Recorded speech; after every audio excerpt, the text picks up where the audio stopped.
Imagine a cena. Não um deserto poeirento ou uma cidade agitada, mas um mundo corrompido até a medula.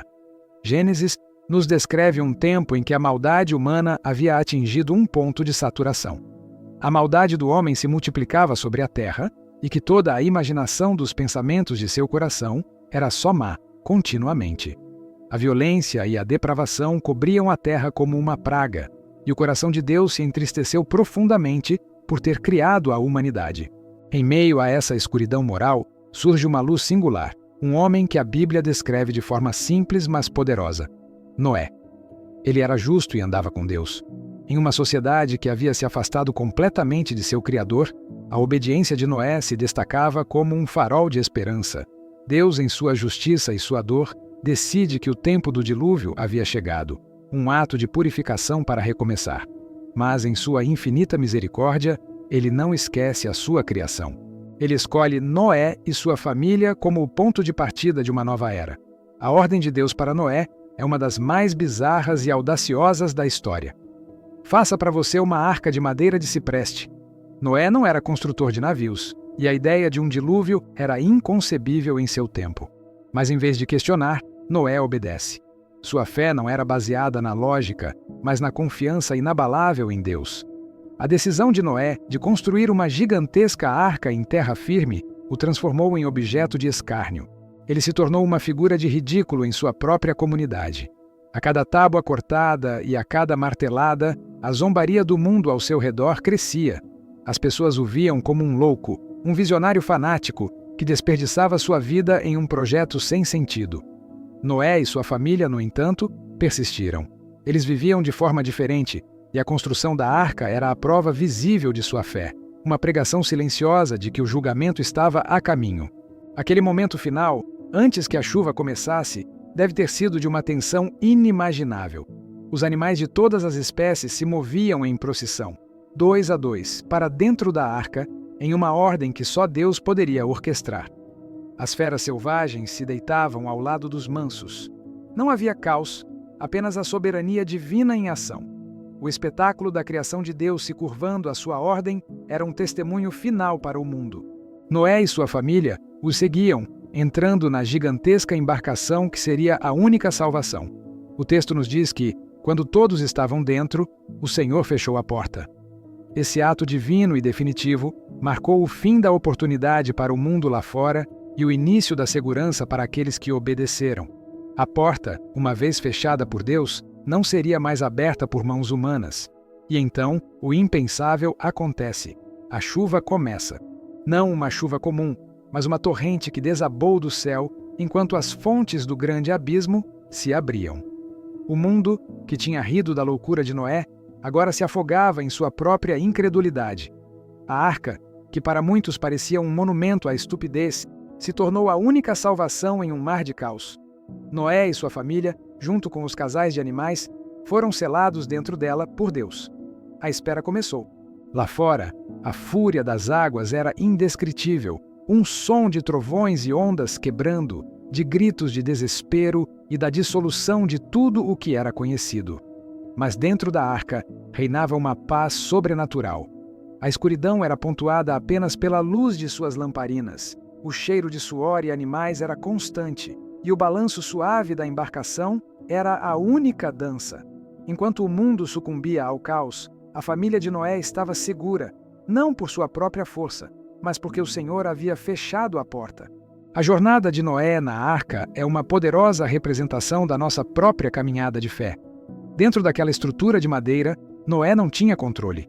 Ele estava à mercê das águas e da fidelidade de Deus. Ele não podia ver o sol ou o céu, apenas a tempestade e a escuridão. Mas sua fé, a mesma que o impeliu a construir a arca, era a âncora de sua alma.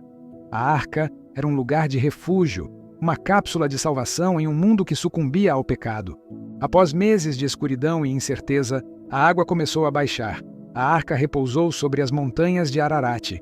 Noé enviou um corvo e depois uma pomba, buscando um sinal de um novo começo. Quando a pomba voltou com uma folha de oliveira, a esperança floresceu.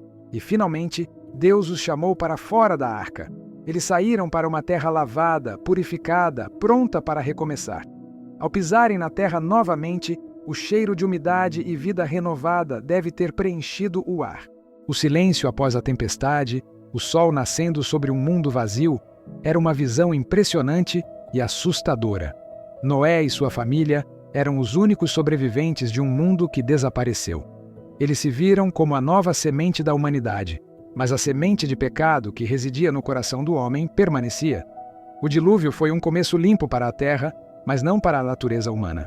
Isso aponta para a necessidade de um Salvador maior, para um recomeço que não apenas purificasse o mundo, mas também o coração do homem. O primeiro ato de Noé na nova terra foi construir um altar e oferecer sacrifícios a Deus. Em resposta, Deus estabeleceu uma nova aliança com a humanidade. Ele colocou o seu arco nas nuvens, o arco-íris, como um sinal visível de sua promessa. Jamais voltaria a destruir a terra com um dilúvio. O arco-íris não é apenas um fenômeno da natureza, é a assinatura de Deus em sua promessa, um lembrete constante de sua fidelidade e de seu amor incondicional, mesmo após o julgamento. A história de Noé não é apenas sobre um dilúvio histórico. Ela nos ensina lições atemporais sobre a vida de fé. Primeiro, a obediência em meio ao ceticismo. Noé foi fiel ao seu chamado, mesmo quando não fazia sentido para o mundo ao seu redor.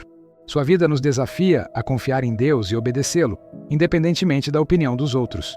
Segundo, a história nos revela a dualidade da natureza de Deus, a sua justiça implacável contra o pecado e a sua misericórdia em prover um caminho de salvação. A arca é a representação física dessa misericórdia, o único refúgio para aqueles que creram. A arca e o dilúvio também servem como um tipo ou uma figura para o batismo no Novo Testamento. O apóstolo Pedro nos diz que a arca, mediante a água, salvou Noé e sua família, e que a essa água corresponde agora o batismo. O batismo é a nossa identificação com a morte e a ressurreição de Cristo, um ato simbólico de sermos purificados do nosso pecado para um novo começo. Assim como a arca flutuou sobre as águas do julgamento, o batismo é um sinal de que somos salvos do juízo, não por nossas obras, mas pela graça de Deus, que nos leva a um novo relacionamento com Ele. Por fim, a história de Noé é uma poderosa mensagem de recomeço. A graça de Deus oferece um novo começo para todos. A mesma mão que trouxe o julgamento ofereceu a salvação e prometeu um novo começo. Em nossa própria vida, podemos encontrar um novo começo ao buscar refúgio em Cristo, nossa arca de salvação, que nos protege da tempestade do pecado e nos conduz a uma nova vida. A história de Noé nos lembra que a fé pode nos levar a um destino que transcende todas as nossas expectativas e que a fidelidade a Deus sempre será recompensada com a sua graça. Se você quer mergulhar ainda mais fundo nessas verdades e entender como a história de Noé se aplica ao seu dia a dia, inscreva-se no nosso canal do YouTube e ative as notificações. Lá, exploramos as Escrituras de forma prática e relevante para a sua vida.